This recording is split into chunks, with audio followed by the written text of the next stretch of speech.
Assalamualaikum warahmatullahi wabarakatuh. Halo semuanya. Di sini kita akan mempelajari tentang IPA.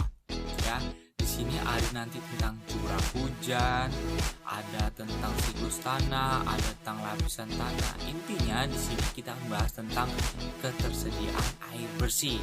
Nah, penasaran kan? Nah, sekarang duduk tenang, dengarkan videonya baik-baik. Oke, langsung saja kita mulai videonya. Baiklah, selanjutnya faktor-faktor yang mempengaruhi siklus air dalam tanah. Air tanah adalah air yang terdapat dalam lapisan tanah atau bebatuan di bawah permukaan tanah. Air tanah sangat berguna saat menghadapi musim kemarau. Air masuk ke dalam tanah melalui pori-pori tanah. Air tanah biasanya lebih jernih dan bersih karena sudah tersaring oleh lapisan tanah dan perakaran tumbuhan. Proses masuknya air ke dalam pori-pori tanah dinamakan infiltrasi. Keberadaan air sangat dipengaruhi oleh adanya daerah resapan air yang terdapat di hutan. Oke, selanjutnya itu ada siklus air dalam tanah. Yang pertama, air laut mengalami proses penguapan yang terjadi karena panasnya cahaya matahari. Uap air naik ke awan dan terjadilah pengembunan. Kemudian pengembunan terdapat juga proses pengendapan, yang mana di sini air laut terlalu berat di awan, kemudian turun ke bumi yang dinamakan proses hujan. Kemudian air yang turun ke bumi meresap ke dalam tanah yang kemudian akan mengalir atau meresap lagi ke dasar laut. Selanjutnya, faktor-faktor yang mempengaruhi ketersediaan air bersih. Di antaranya, yang pertama itu ada curah hujan.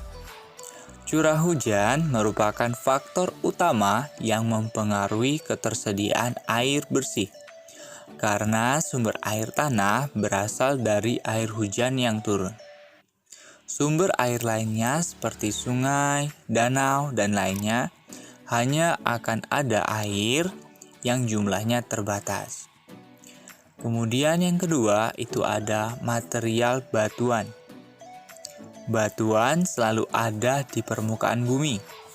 Namun, meski tidak menyerap air, biasanya air hujan dapat merembes melalui celah-celah batuan. Lapisan tanah yang mengandung banyak batuan akan menyimpan air, sehingga air bertahan lebih lama di dalam tanah. Selanjutnya, yang ketiga itu ada lereng pegunungan. Air tanah akan mudah disimpan di lingkungan yang datar atau tingkat kemiringan yang rendah. Jika air diserap di lahan yang sangat miring, air tersebut akan tetap mengalir sehingga air yang tersimpan hanya sedikit.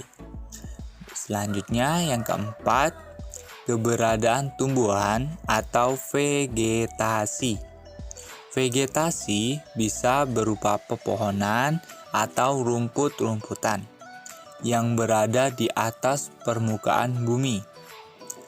Tumbuhan berperan dalam menggemburkan tanah, sehingga air hujan dapat terserap dan tersimpan dengan baik di dalam tanah. Baik, selanjutnya ada skema lapisan air tanah. Ya, dari yang paling atas di sini ada daerah resapan yang terdiri dari pohon-pohon atau tumbuhan lainnya. Kemudian di bawahnya ada lapisan tidak kedap air atau permeable. Nah, di bawah lapisan itu ada air tanah dangkal atau freatis. Kemudian ada lagi di bawahnya lapisan kedap air atau impermeable. Kemudian di bawahnya lagi ada air tanah dalam atau disebut artesis.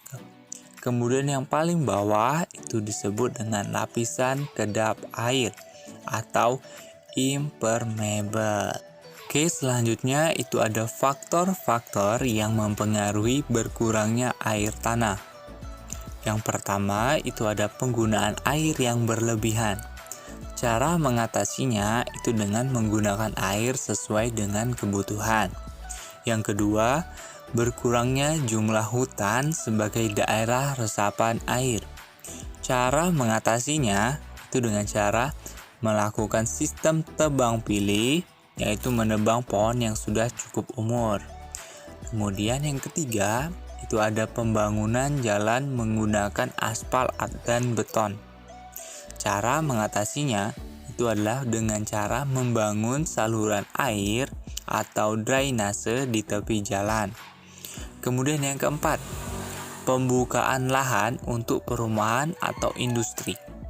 Cara mengatasinya itu dengan cara membuat lubang resapan biopori dan menanam pohon di sekitar lahan. Oke, selanjutnya itu ada pengaruh siklus air pada musim kemarau. Salah satu tahap siklus air adalah evaporasi. Evaporasi adalah penguapan air dari permukaan bumi menuju atmosfer. Evaporasi mengubah air berwujud cair menjadi air berwujud gas. Semakin tinggi panas matahari, maka jumlah air yang menjadi uap air dan yang naik ke atmosfer juga semakin banyak. Kemudian ada musim kemarau yang berlangsung terus-menerus dapat menyebabkan hal-hal berikut. Yang pertama, berkurangnya sumber air minum. Yang kedua, persawahan menjadi kering dan tanah menjadi retak-retak. Yang ketiga, banyak hewan yang akan mati karena tidak mendapatkan sumber air. Yang keempat, gagal panen karena banyak tumbuhan yang layu dan mati.